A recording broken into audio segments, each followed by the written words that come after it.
Hi there, I'm Stephen Graves from Decrypt, and I am joined by Brian Huang, co-founder and CEO of Glider, and Jason Atkins, the Chief Commercial Officer at Auros. Guys, thanks for joining me today. Happy to be here. Thank you for having us, Steve. Glider was the winner at the Start in Block competition at Paris Blockchain Week, which Auros was on the judging panel. Could you let me know why Auros joined the startup jury and what stood out to you about Glider's entry? Yeah, of course.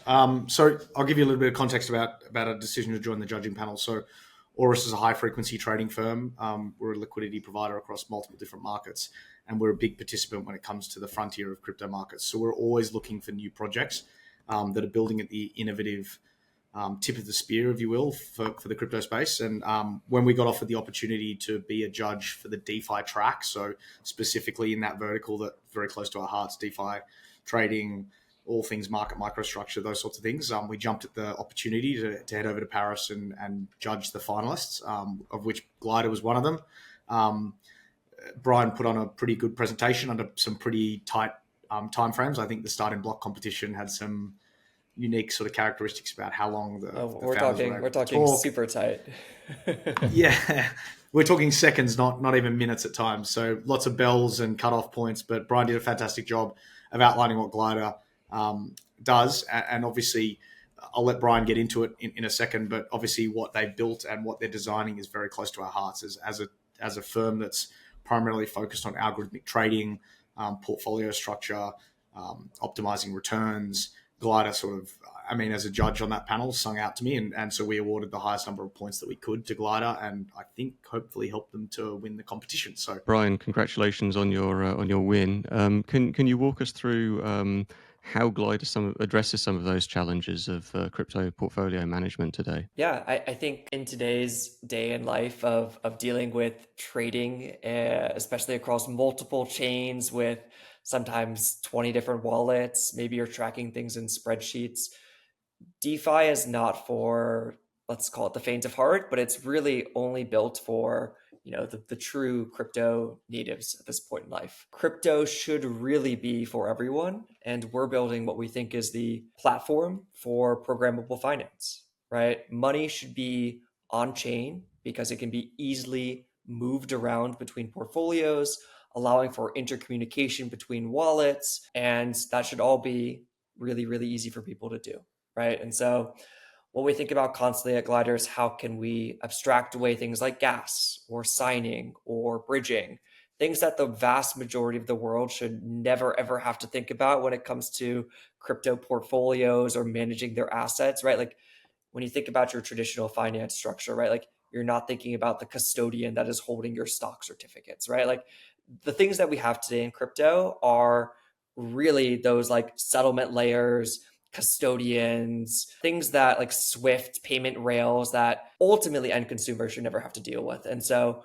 we feel like we finally have the tools that we're able to build something like Glider and take us to a place where we can actually go to mass market. So, what are the sort of key points of differentiation from like other intent-based or aggregation platforms? So the big picture with Glider is, right, you come to the platform with any trading idea. And this could be as simple as I want to create a synthetic ETF.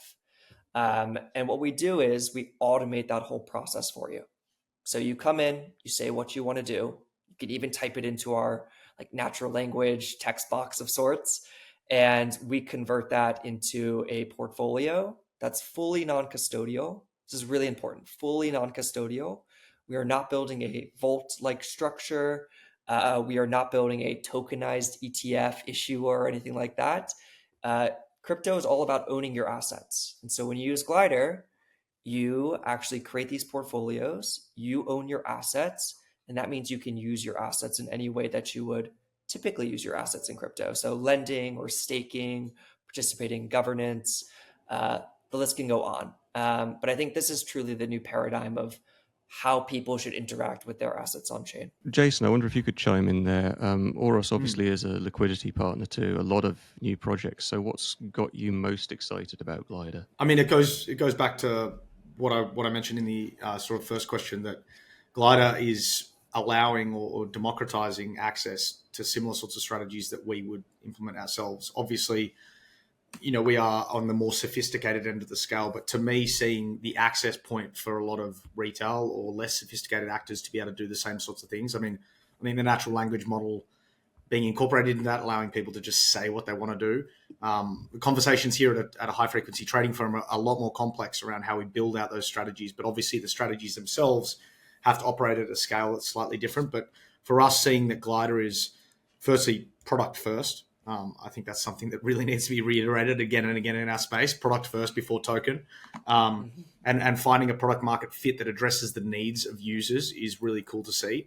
And as I said, it sits in a world that we're quite familiar with. So being able to make that connection with Brian through this competition has been fantastic. Obviously, I think our head of ventures spoke to Brian and the team a couple of days ago as well about potential fundraising rounds and ways that we might be able to participate and advise. We really see ourselves as a core partner to people that we work with on advising in areas that we have expertise. There are certain things that we obviously don't have expertise in, your social fi or GameFi or anything like that. But when it comes to DeFi and the DeFi track that we were judging, a lot of the protocols, and especially Glider, stood out to us as places where we might be able to offer some advice. And I think when you think about what Brian's trying to build with his team at Glider and what we've already done here at Auros, there's a lot of intersecting overlap where it would make sense to optimize the product. Because if we're truly serious about giving everyone access, non-custodial access, I like that point a lot.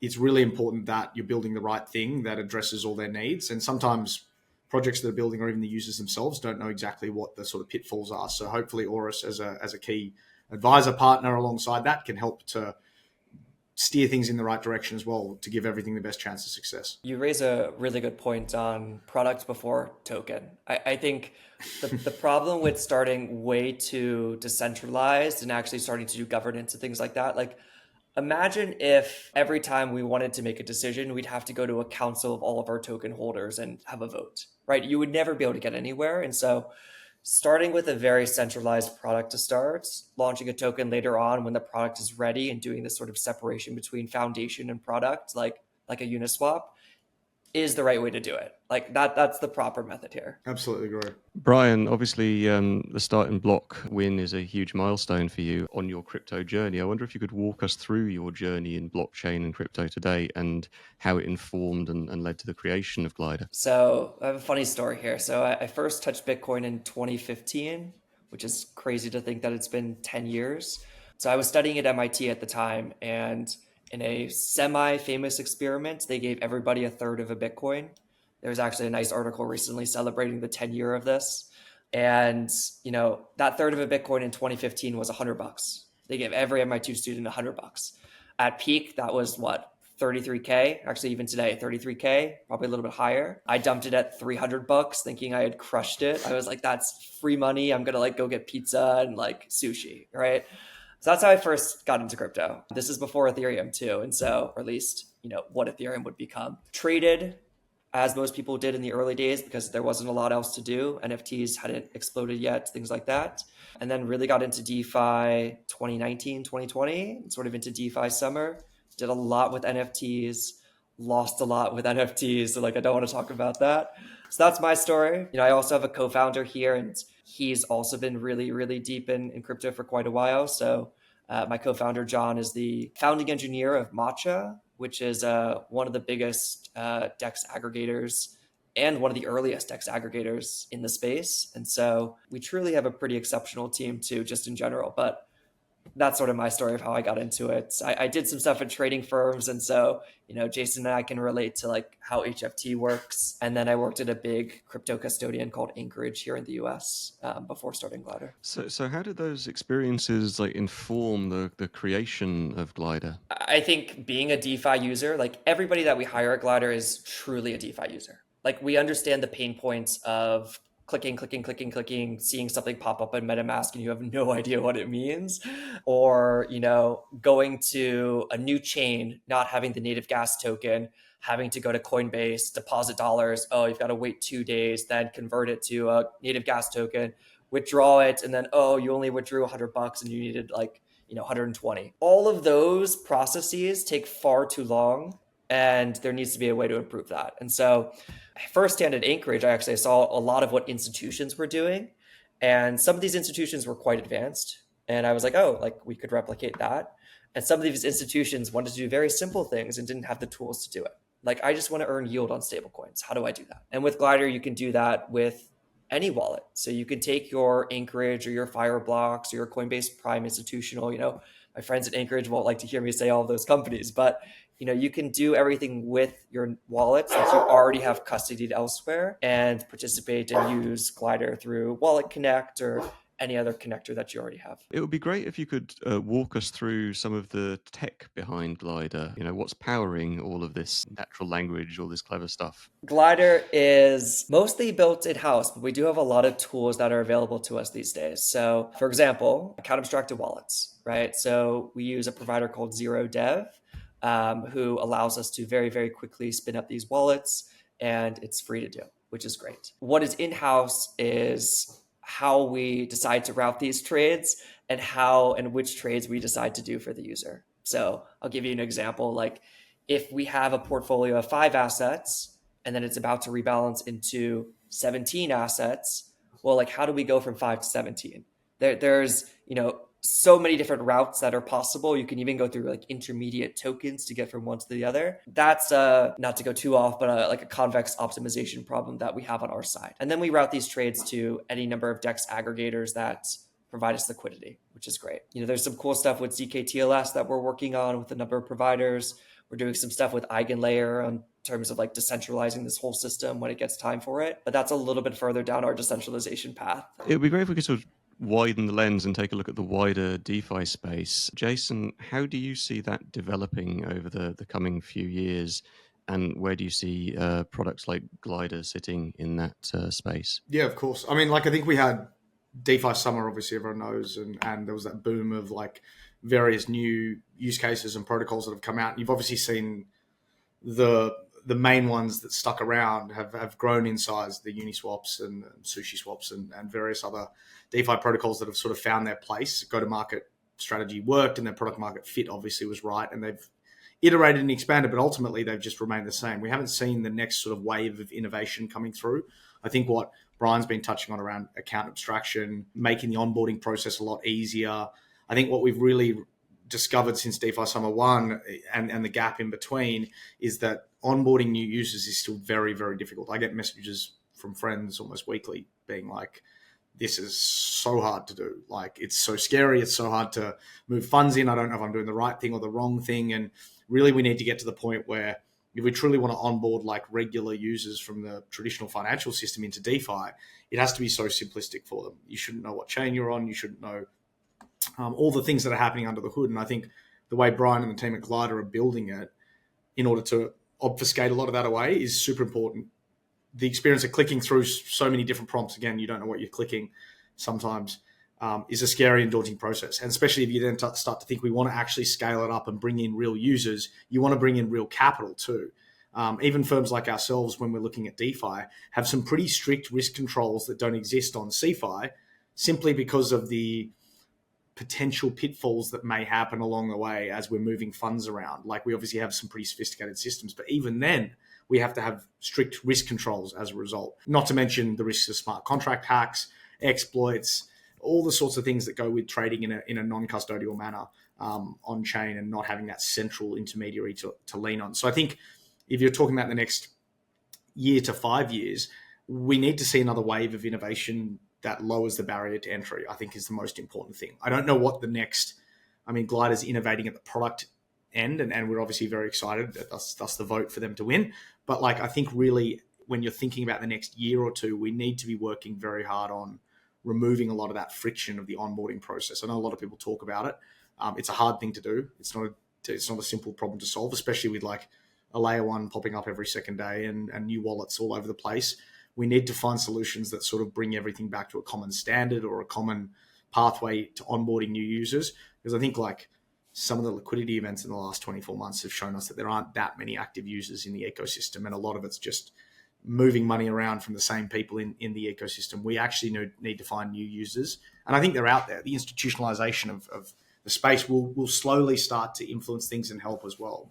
I was just in Dubai for Token 2049 one of the biggest takeaways is everyone is launching some sort of yield-bearing stablecoin. Cool. But it will actually help in a lot of ways over the next 3 to 5 years, as that allows TradFi capital to start earning yield on dollars that are held in crypto because they're holding these stablecoins and they're comfortable with them. And that sort of starts to be an access point that brings in more people. I think Brian mentioned the MIT program of handing out 1/3 of a Bitcoin, obviously not knowing how much it would be worth. But I think the whole point of that is seeding the interest to try it. I think Brian mentioned it before as well. You have to actually play around in it. You need people that have tested it out, know the pain points. It's like a CEO that's never used his own product or platform would never be able to actually build something that addresses people's needs because he or she hasn't thought about exactly what it is to use it. So I think it's really important that everyone in our space digs in, rolls their sleeves up, accidentally sends the wrong wallet address, hopefully not in large amounts, makes mistakes, pays too much gas, has transactions get stuck, learns all the little things so they can go, oh, that's a frustrating process. I need to solve that problem. The more of that we have, the more exciting the space will be in the coming 5 years. Brian, it'd be great to get your view on how the DeFi space is evolving too. Yeah, I mean, I think we've been stuck at a plateau for quite a while, to Jason's point, right? Like, what's been the evolution since like AMMs, so like Uniswap and Curve, and then lending protocols that are like Aves or Makers? We've gotten to a space where maybe we have Pendles and Athenas, but besides that, I don't think we've actually added more users to the space. We need to get to a point where we can say like, hey mom, do you want to participate in this? And like, I can show you how to do it very quickly, right? And we spend a lot of time at this at Glider. Like, how can we make the barrier to entry so low that anybody could do it, right? And this is, I think we've actually, and I mentioned this before, like we've reached the point where the tooling is there. It's now just improving the user experience. We've got fast blocks, right? Like in 2018, like you used to have to wait for Ethereum to like settle, and it would be like 10 seconds of like, oh my God, did I press the right button? Did I send the money to the right place? And that was frightening. Like there was no way you were going to get mass adoption with that. So how is DeFi going to evolve? I think it's one, automation. That's what we're leaning a lot into, solving for all these problems that people already have and just don't want to have to deal with cross-chain things. Better user experience. Hopefully more like normal people using crypto. Like I actually almost feel like we shouldn't lean too much into the crypto side of things, because look, this is on-chain finance, right? Like stocks will be tokenized one day. Stable coins are already a great way to send money to other people, cross borders, things like that. On-chain finance is where things ultimately will move. It'll just take time. Speaking of the future of DeFi, Glider obviously has building on its Paris Blockchain Week win. You've completed a 4 million funding round. How are you planning to deploy that capital and build out your future roadmap? Yeah, we've been very, very fortunate to have some really great backers. We're led by A16Z, and we've got Coinbase and Uniswap and some other big names in there.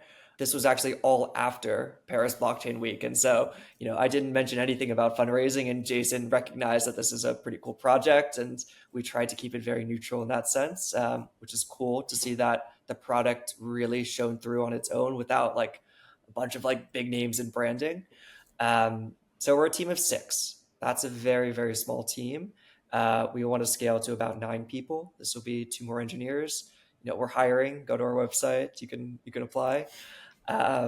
Outside of that, sort of the normal things. Like we need to spend time building here, doing a little bit of marketing as well. Not spending a lot of that on marketing, but trying to find natural organic growth. And then just having hopefully enough money to survive a winter in the crypto market if it comes to it. I think we're in a really good place in the macroeconomic landscape of things, but you never know. Yeah, that's about it. Jason, how will Auros be supporting Glider on its journey? Yeah, absolutely. I mean, as I mentioned before, it's an area that we're very familiar with, and we have a little bit of advice to give and places like that. So happy to obviously work alongside Brian. And as I mentioned, our ventures team has already spoken to Brian and his team, and we're discussing internally around that as well. So yeah, very excited to like stay abreast of how things progress as they build out the product suite itself. I think they've chosen a pretty difficult area to build towards, in the sense of like automating and creating access to like algorithmic trading strategies is hard. What we do over here at Auros, I would think, is somewhere in the difficult end of the spectrum. And so trying to create access to that for everyone and make it understandable, accessible, usable, and not like full of friction is a pretty difficult hill to climb. So yeah, we're standing by, ready to help with advice and sort of as a sounding board where possible as well. I think we joined that Paris Blockchain Week competition not with the intention of just a judge and move on process. We were looking to build relationships and discover some of the most interesting protocols out there. Auros actually is one of the largest DeFi participants in the world. If you look at it by volume, we look at nascent protocols as opportunities where we can participate both to be an early power user of that protocol that spans across most of DeFi. We're obviously active across all AMMs. We're obviously on lending and borrowing protocols. We're obviously trading on the most popular central limit order books that sort of sit on chain now. Just to give you an idea of how that's grown, when I joined the firm to build out the commercial arm about 3.5 years ago, the vast majority, if not all of our trading activity was done on centralized exchanges, and DeFi wasn't really a place where there was a lot of opportunity. Over the last 3.5 years, that's changed to be, double-digit percentages of our daily volume going through on chain. There's a variety of reasons. We have commercial partnerships with a whole bunch of different protocols. We're obviously supporting some of our venture investments. So we're looking at different ways where we can be less about just trading in the places where it's optimized for returns and starting to contribute to the broader ecosystem. Really trying to build out that next 4 to 5 year roadmap of DeFi that we talked about already. For us, it's important to put our weight of our trading volumes behind that, our experience in market microstructure, and our liquidity provision, most importantly. Like, if you want deep and stable liquidity on your protocols, you need large trading firms that are comfortable with providing that liquidity for the right reasons. And that's really what we do here at Auros best. We have a team that's quite confident with the whole life cycle of a project. We'll look at things from venture capital investment at the very early stage to engineering advisory through our accelerator unit. We then have a token market making business that supports through TGE and provides liquidity around that token launch. A best-in-class product, really.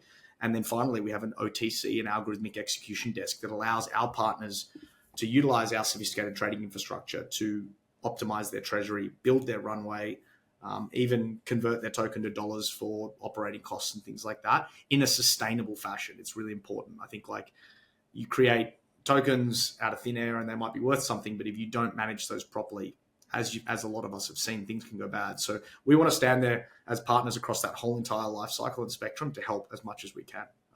That's how we're going to try support. And if people want to find out more about Glider and Auros, where can they go? Yeah, so if you're looking for real-time updates from anything Glider, you can find us on X, Glider_FI. So it's GLIDER_FI. You can go to our website. We are currently in beta mode with a waitlist open. Since our fundraise announcement, we've actually had 180,000 people sign up for our waitlist. And that's growing a couple thousand every day, which has been pretty overwhelming, I'm not going to lie. So you can go to our website. It's Glider.fi. And you can find us on LinkedIn, Telegram, Discord, all the usual crypto channels. Yeah, and likewise, our website is auros.global. So we've got obviously an overview of our business lines I just talked through there as well, so projects can learn a little more about us. There's a contact us page there as well. And then obviously we're on Twitter like everyone else, because I don't think you can't be off Twitter in this space. And that's at Auros_global is our company Twitter account. So you can reach us there. And if you reach out to us via the website, one of the team will get back to you and we'll be in touch about how we might be able to partner and might be able to help you as well across that whole entire journey, just like Brian's been on with Glider. Fantastic. Brian, Jason, thanks for joining us. And Brian, congratulations again on your win. Thank you so much. Thank you, Stephen.